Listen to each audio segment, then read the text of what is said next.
Dark Bleatings, everybody! Welcome back to Happy Goat Horror, ranking every Stephen King book. So we're talking fiction books, of course, so that's novels and short story collections. I've been ranking them in reverse order from worst to best, in my opinion. There are 6 prior videos, 6 that we filmed previously to this one. If you haven't seen any of the videos and you would like to get the whole ranking, I'll link them in the description below for you so you can find them easily. We're now on the top 20 and I'm so excited, so excited in fact, that I'm filming this video at 1 AM. It's Friday night and I thought, who cares, it's the weekend, I'll go nuts and film another video.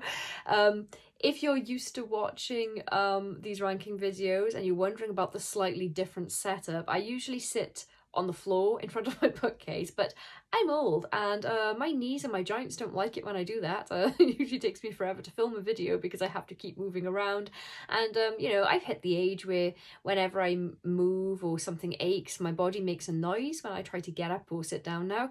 So I'm just going to be doing these from my office chair from now on. So with that said, let's get straight into the list. So we're going from number 20 to 11. I'm so excited. There's nothing I love more than talking about books that well, maybe reading the books, maybe organising them on my bookshelves. Maybe my favourite thing is actually buying the books. In any case, we're going to get into the list. At number 20, we have The Shining, which was one of Stephen King's first published novels, either the second or third one. Obviously an absolute smash success. Everyone has heard of The Shining. I won't be going into spoilers in this video, but I will just give you a little brief breakdown of what each story is about. So this is about Jack, Wendy and their son Danny, who go to stay in the Overlook Hotel during the off-season in the winter because Jack has a job as the winter caretaker. So they just go in to live there for a couple of the snowy months when the hotel's empty, and Jack's a novelist who also you know, sees this as a great opportunity to work on his current novel in his downtime. If you've seen the Stanley Kubrick adaptation, what I normally say about that is that The Shining is a great horror film, but it's not an excellent adaptation. Stanley Kubrick kind of took the seed of, you know, The Shining and basically made his own story to go with it. So the book is, I'd say that the book is like more sensitive than the film. I think that in the movie, Jack kind of starts as a psycho. I always think about the scene right in the beginning where they're driving to the hotel and Wendy's talking to him and she's being all nice and he's already like he already looks like he wants to kill his wife before they even get to the hotel. So the book is just different. Jack is just a completely different character, so much so that there is a very sort of gradual decline with his mental health and his psyche and all of that. The book really, to me, well, not just to me, a lot of people say this, I didn't come up with this interpretation, but this book to me is about alcoholism in particular, but sort of like the throes of a long-term addiction, recovery, relapse and all of that kind of stuff, and then also the knock-on effect that something like this could have on the rest of your life, and then, you know, with added horror, ghosts, scary things in the hotel. It's really great, but Jack's decline is really sad to read in the book, because you're really rooting for him, like you're rooting for the family. You just want everything to work out nicely, nice family unit. The ending is different in the book than it is in the Stanley Kubrick film as well. So if you've seen the film and you're one of those people who doesn't see the point in reading the book if you've already seen the movie, then this is definitely one that you might be surprised by, because it's just not the same overall basic plot, but all of the content inside is different. So this is a really great read. Definitely recommended. It's, you know, it's usually in people's top 10s. Didn't quite make it into the top 10 for me, but you know, out of nearly 80 books, coming number 20 is pretty good. At number 19 we have Mr. Mercedes. Oh my gosh, what a book. This is about a police detective called Bill Hodges, who is trying to solve a very low-key. Sorry, my cat's scratching at the door. This book has one of the best openings. It starts with a really heinous crime. hold on one second. Excuse me, are you coming in? Hey, do you have cats? You know how they scratch at the door and then you open it and then they don't come in? Sorry, his lordship decided he didn't want to come in after all. What were we talking about? Oh yeah, Mr. Mercedes. This book has such a great opening. Some lunatic drives his car into a massive line of people who are queuing overnight for a job fair that's opening up the next day. And then we're following a character called Bill Hodges, who is I think he's a retired police detective. Like, this was the last crime and he just never solved it.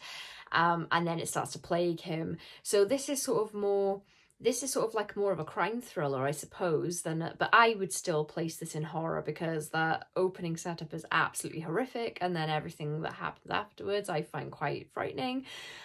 This is so great. When I heard about the release of this book, I try not ever to look at the synopsis of a book, especially if it's by an author I already know I'm going to read.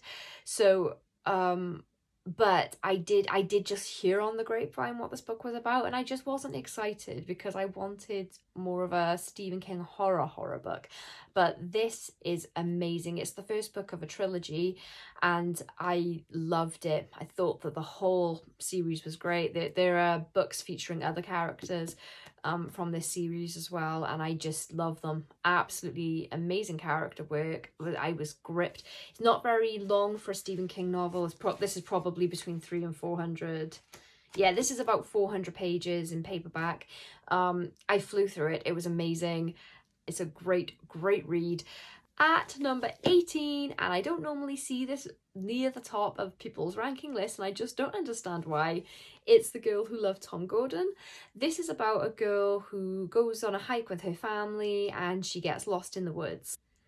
And then she's alone trying to find her way out using the few survival skills that she has. And there may or may not be something in the woods with her. I absolutely loved it. I always thought that I first read this when I was 19 because I remember I'd moved out of my family home. I was in a shared house with a couple of college friends, and I remember reading this in the middle of the night on a weekend. And there's a scene in there where she's eating some of the lunch that she'd packed for herself. There's a scene where she's eating a boiled egg, and the way that this egg is described, it sounded like the most delicious thing that's ever been eaten. And I had to stop reading to go downstairs at like 2 o'clock in the morning and boil an egg. And then I was really disappointed with my egg. It just wasn't as good as it is described in the book. But I recently had a conversation with my mum where she told me that was not my first read. I've thought for years that my first Stephen King read was The Stand, and I read that when I was 12. But my mum told me that I read this when I was about 9. She bought it when we were on holiday and she read it, and I was buzzing around because I was interested. So she gave it to me after she'd finished, and I spent the rest of the holiday reading this, and apparently I was absolutely enthralled with it. I don't remember, but I believe her. I believe her because she remembers me being obsessed with this. So you could almost put this into a sort of YA horror category because, you know, it features a younger protagonist. I think there's only one F word in it. There's very little swearing. But it doesn't read like it was written for teens, if that makes sense. It's just Stephen King writing like a sort of like a teen or a preteen character. I absolutely loved it. It's a really short read, so if you're like me and you were trying to finish reading every Stephen King book, this is a real short one. I probably read this in a couple of sittings when I was younger, but it's not even 250 pages. It's so short. So yeah, I really recommend it. I think it's great. I was absolutely hooked. At number 17, we have a book that I really can't tell you too much about because it's book 5 in the Dark Tower series, and it's Wolves of the Cala.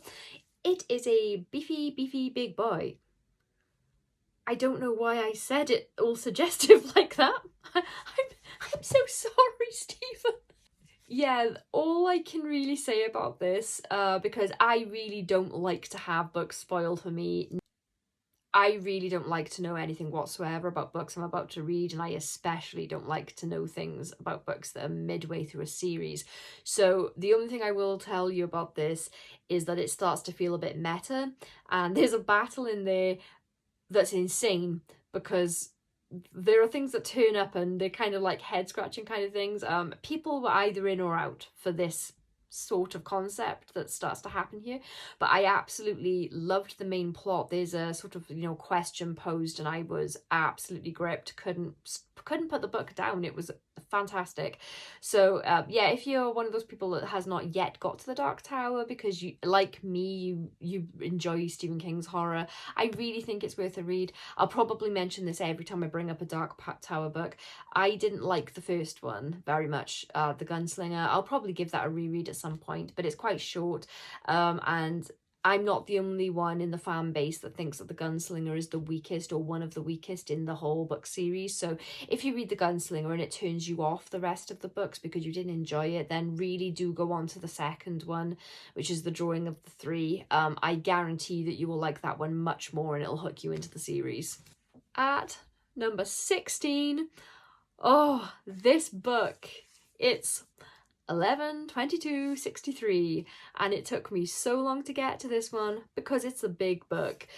This is something, yeah, like 700 and something pages, and I already knew that this wasn't a horror novel, so I was like, I don't want to give 700 plus pages to a non-horror novel, but because it's Stephen King, eventually I got round to it, and I love it. I absolutely love it. So this guy called Jake knows an older man who owns this diner, and one day the guy just looks perfectly normal, and the next day he looks, you know, a little haggard and ill and like he's aged quite a bit.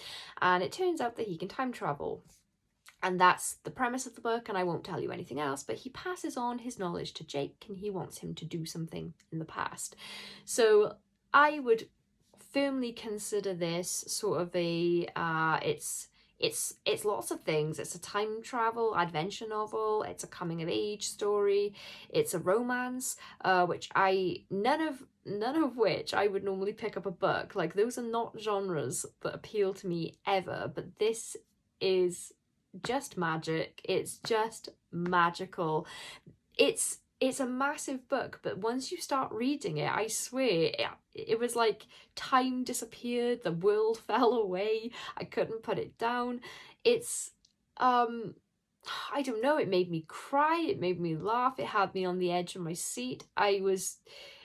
And it's building towards something as well, so I had to know how this ended, and I read this in less than a week, and I don't have a lot of reading time, so for a book this size that would normally take me a couple of weeks, but I just couldn't put it down. Definitely one of the greatest of his newer works, and in my opinion, one of his greatest books, full stop. At number 15, we have a book that I've been super excited to get to because it actually scared me, and I think it's because I read so much horror. I'm a little bit desensitized possibly, but I very rarely actually feel frightened when I'm reading a book, but there are scenes in this one that really creeped me out, and even the thought of these scenes still scares me. And it's Salem's Lot. This is about a guy called Ben who returns to his hometown of Salem's Lot, or the Lot as they call it. A new mysterious resident and his cohort move in, and you only ever see the sort of sidekick guy. And some strange things start happening around the town, some strange, scary things. And I mean, this isn't really a spoiler at this point because it's been out for decades. But this is vampires. And obviously, Dracula was an influence here. You can see it in a lot of the little things, which was really fun. This book had scenes that really creeped me out, really creeped me out. And if you've seen the old mini-series, everybody talks about the scene with Danny Glick scratching on the window outside, which is super scary, but that's not even one of the scary scenes of the book for me. There are other things that I just don't want to spoil it, so I can't tell you. But I was really creeped out, and I remember listening to the audiobook because, yeah, I was so obsessed with reading this, I just couldn't put it down, so I got the audiobook so that I didn't have to, so that if I was cooking or cleaning my house or something, I could just carry on reading. And I remember making lasagna one one night listening to this book, and I just froze as I was spooning the bolognese into the baking dish because I was so scared. So this is a really, really great horror novel. Again, this is one of his earlier, this is either the second or third published novel, possibly the second one. It's a really, really great book. I hear that they made a newer movie version of it, but I haven't seen it. I don't. Please tell me in the comments if that has been released or not. I keep forgetting to look. So yeah, someone remind me. But Salem's Lot, I absolutely recommend this 100%. It's great. Next up, number 14. Of course, it's another book I love because we're in the top 20. It's Doctor Sleep. This is one of his newer ones from, you know, like the back half of his career. It's a sequel to The Shining. And yes, I have ranked it higher than The Shining, which might be sort of a controversial opinion, but this book is amazing. We have a grown-up Danny Torrance, and we're following his life, and unfortunately, he's got some of the problems that his father had with alcohol, and he's in AA, and there's some antagonists, a group called the True Knot, which are sort of like a group of people who travel around in these RVs, and I can't tell you anything about them without spoiling the book, but needless to say, they must be stopped. So I think that The Shining is great, but when I read this book, I couldn't believe how much I loved it. I never knew that I wanted to know what happened to Danny Torrance until I started reading this, and I was like, oh yeah, very, very, very interested in that. The True Knot are absolutely amazing villains, like hands down some of the best villains that Stephen King's ever written. I just loved the idea for them. And we also follow a kid character called Abra, who has a paranormal ability, and she connects with Danny, and it's just this whole thing. Once again, I flew through this book, just couldn't believe how good it was. And again, for something that's sort of in the back half of his career, not that everything in the back half of his career is not as good as the first half of his career, but this was like, at the time that this came out, this was the best thing that he'd written in years, in my opinion. I thought it was amazing. If you've seen the movie directed by Mike Flanagan, I've got to take my hat off to that guy, because the job that he had was making a movie that's a sequel to The Shining, the movie, but also an adaptation of this book. And that is not an easy task when Stanley Kubrick changed the ending of The Shining. So the movie ending is much different to the book. And I mean in major ways that, you know, with certain characters and stuff.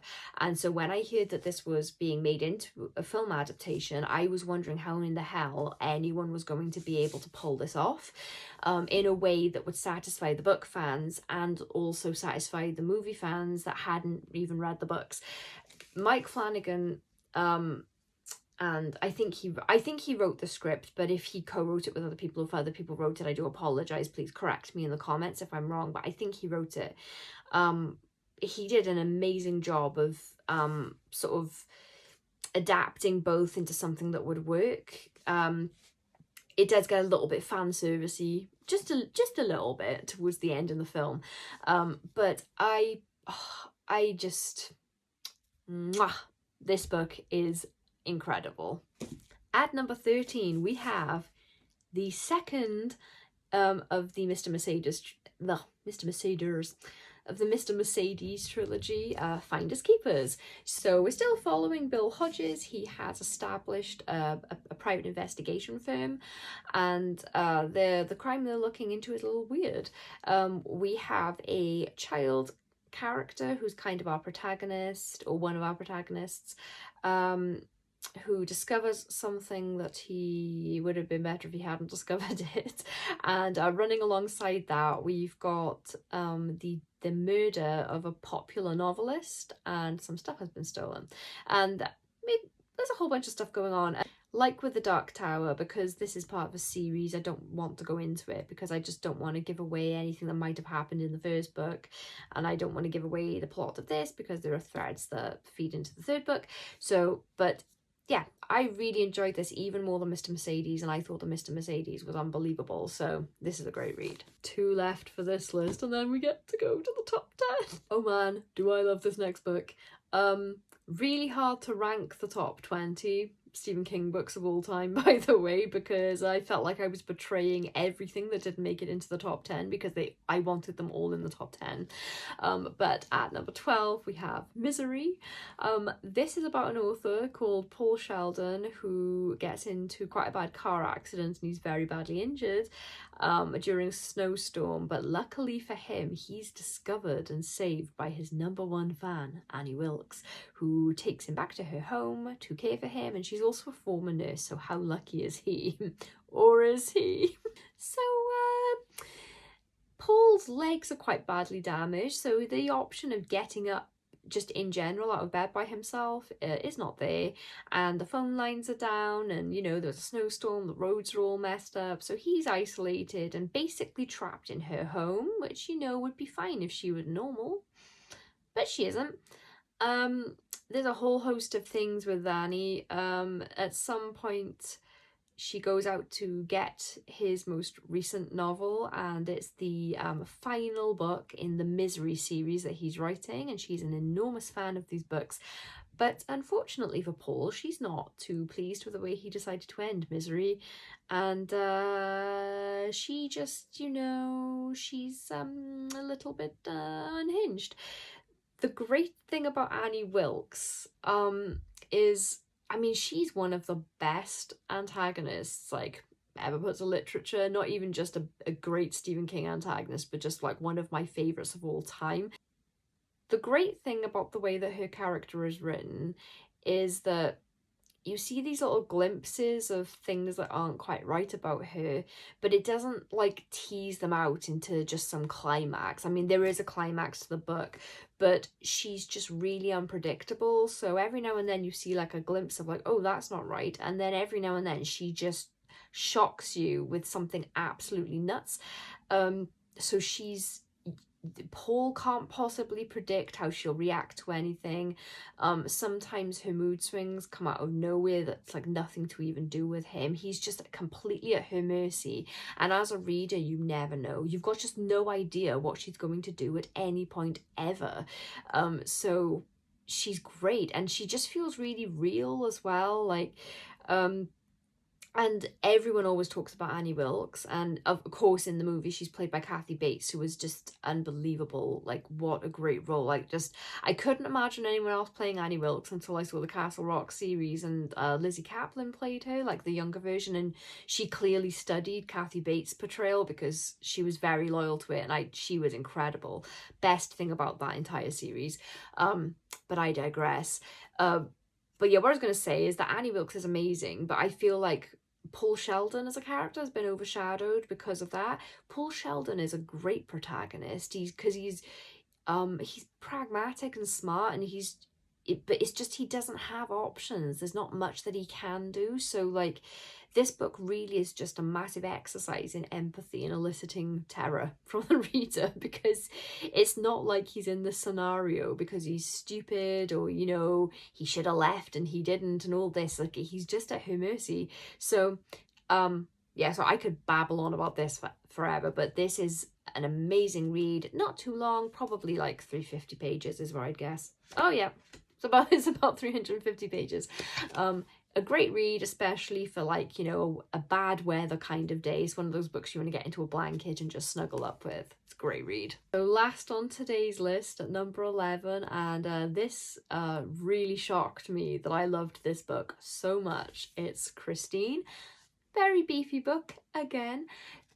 This is about a guy called Arnie who, you know, he's a little down on his luck. He's a high school student, not the most popular. He does have a best friend, but he's kind of considered, you know, like a dork, like a nerd, and, you know, he gets picked on and things. He just doesn't have a lot he doesn't have a lot. And then one day he comes across this used, you know, secondhand, like 58 Plymouth Fury, Christine, and he just has to have her. And it's great. Arnie's confidence when he gets this car starts growing. He starts changing. At first it seems for the better. He gets a girlfriend, but the car changes him. This was adapted into a movie by John Carpenter, and I really like that as well. It trimmed out some of the fat, but when you're reading the book, I really liked all of the fat. It was great to read. I just cannot believe how much I loved a book about a sentient car, essentially.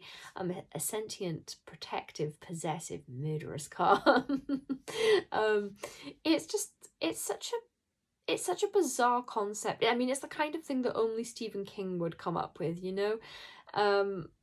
It's great. Because I'm so near to the top of the rankings, I'm not trying to speed through each of these books. It's just that I really want everyone to read them and love them if there are any on the list that you haven't read yet. So I'm just so reluctant to go into much detail about them because I don't want to spoil anything.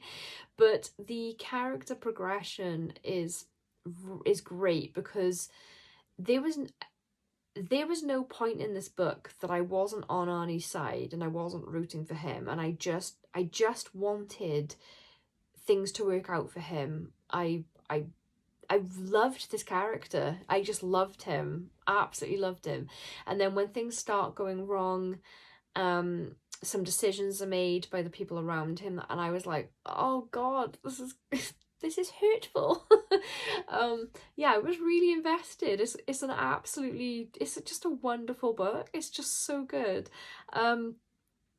Yeah, great read, big read, but absolutely worth it in my opinion. It's a great book. That concludes the rankings for this video. So if you've watched all of the videos so far, you will no doubt know some of the books that are coming up. I'm hoping that there might be a couple of surprises in the top 10.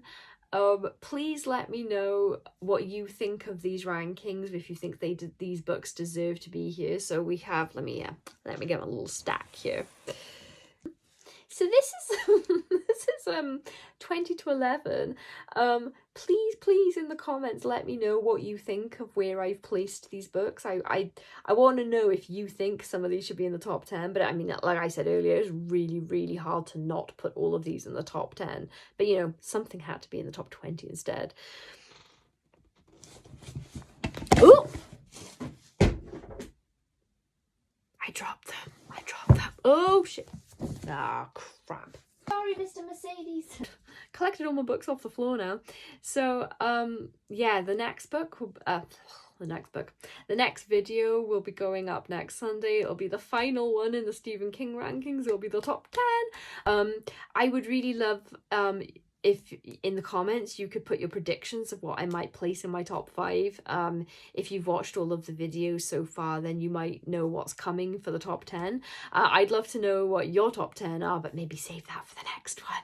Thank you for joining me. I really hope that you enjoyed this video, and I will see you in the next one.